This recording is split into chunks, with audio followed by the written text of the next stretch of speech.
여러분, 안녕하십니까?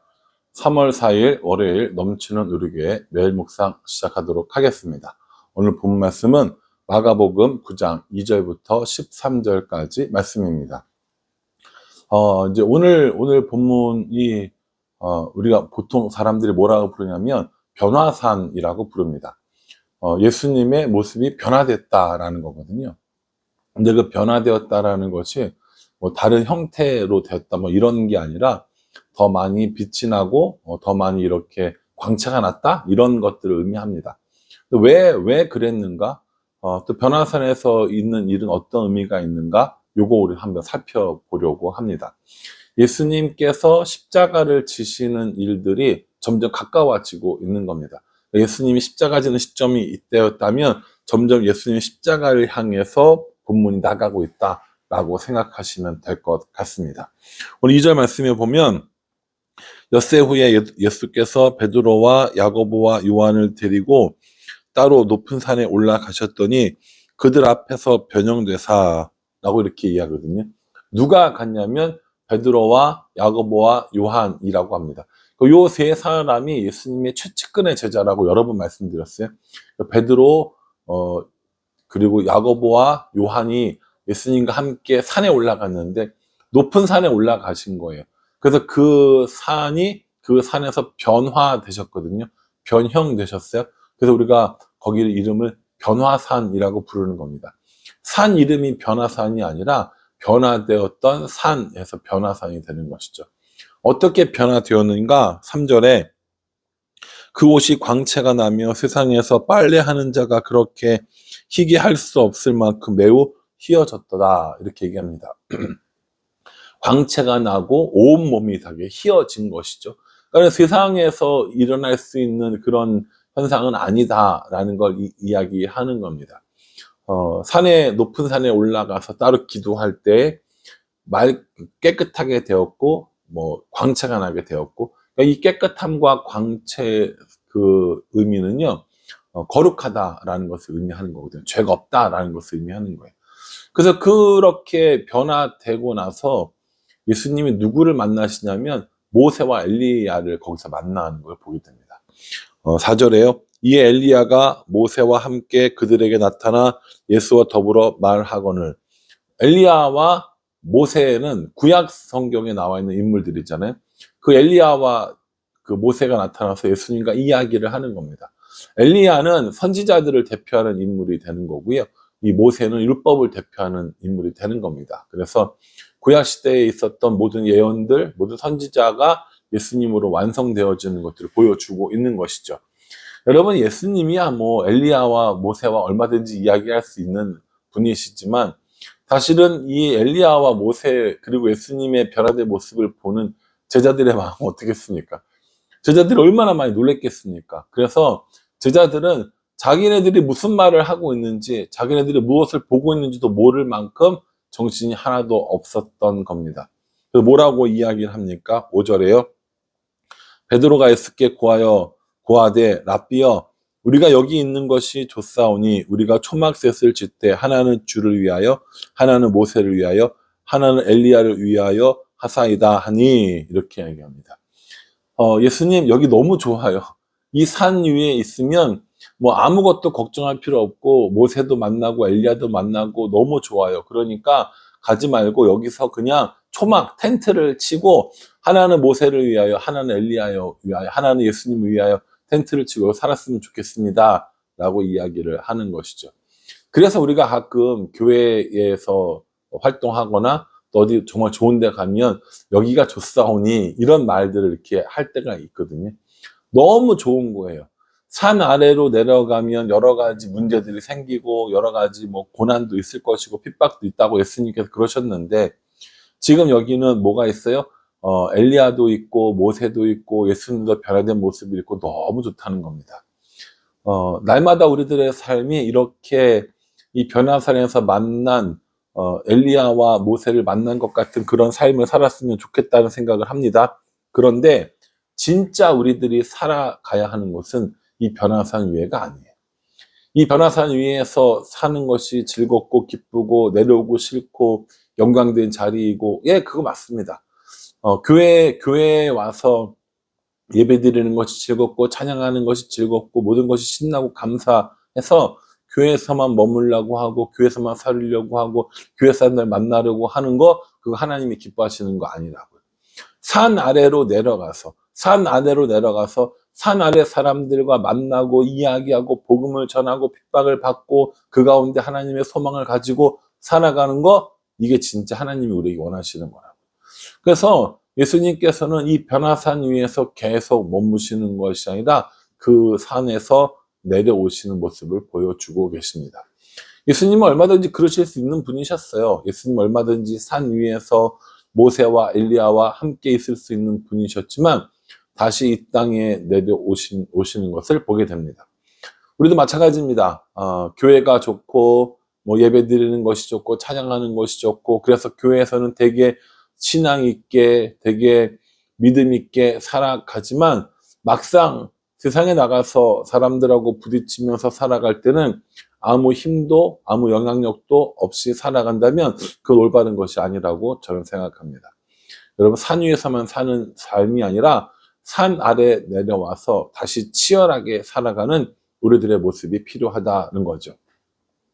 어제 주일을 통해서 우리는 말씀을 통해서 성벽이 무너지는 것이 아니라 우리의 두려움도 우리의 걱정도 함께 다 무너진다는 것, 하나님과 함께 하는 것에 대해서 살펴봤습니다. 그래서요, 그렇게 해서 교회만 계실 거예요?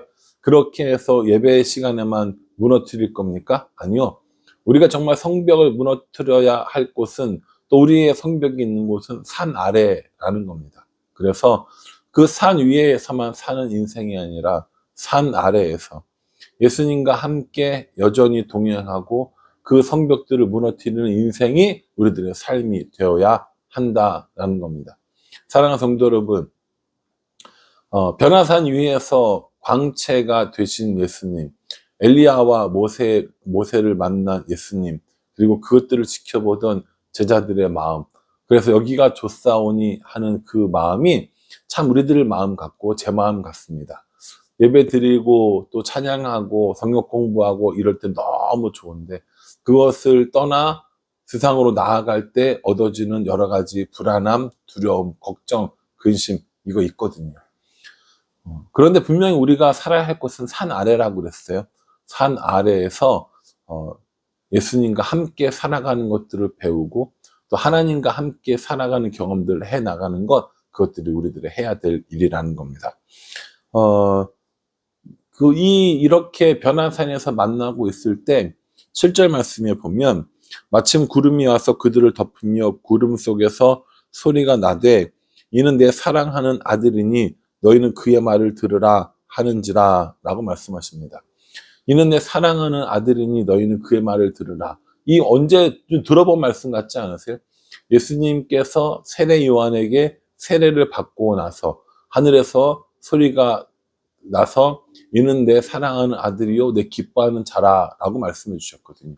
그러니까 예수님께서 사역을 처음 시작하시던 때에 하늘에서 예수님의 정체성을 확인해 주는 이런 음성이 들렸다면, 이제 예수님께서 십자가를 지시고 예수님께서 이제 고난을 당하려고 하는 이 시점에서 다시 한번 예수님께서 누구신지를 정체성을 확인해 주시는 겁니다.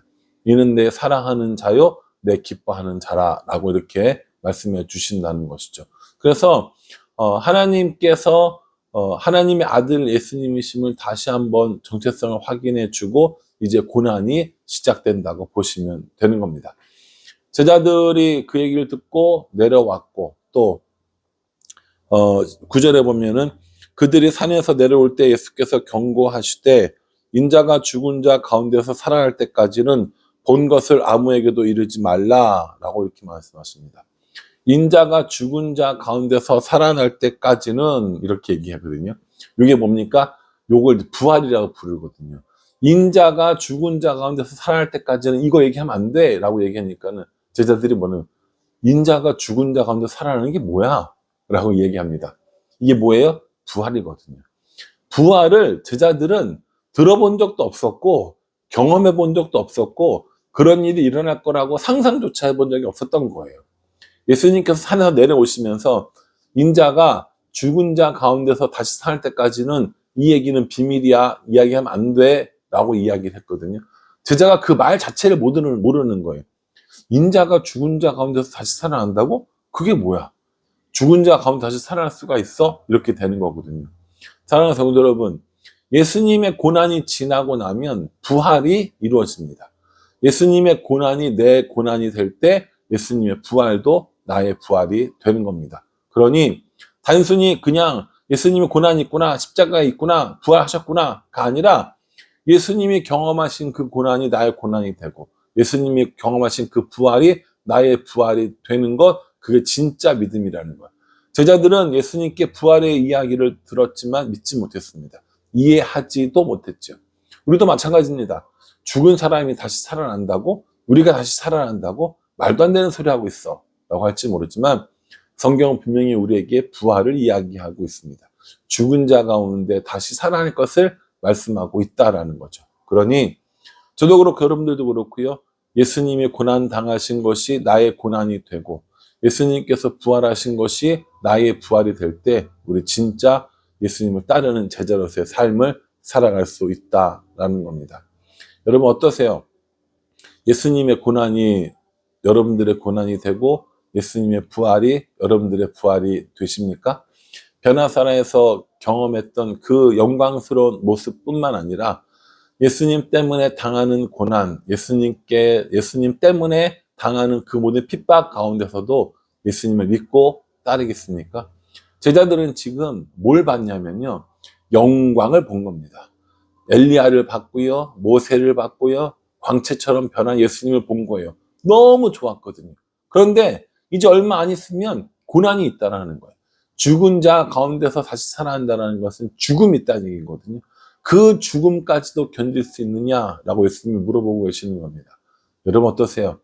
예수님과 함께 고난 받으실 수 있으시겠습니까? 아니면 예수님이 주시는 평안함과 기쁨과 복만 누리길 원하십니까?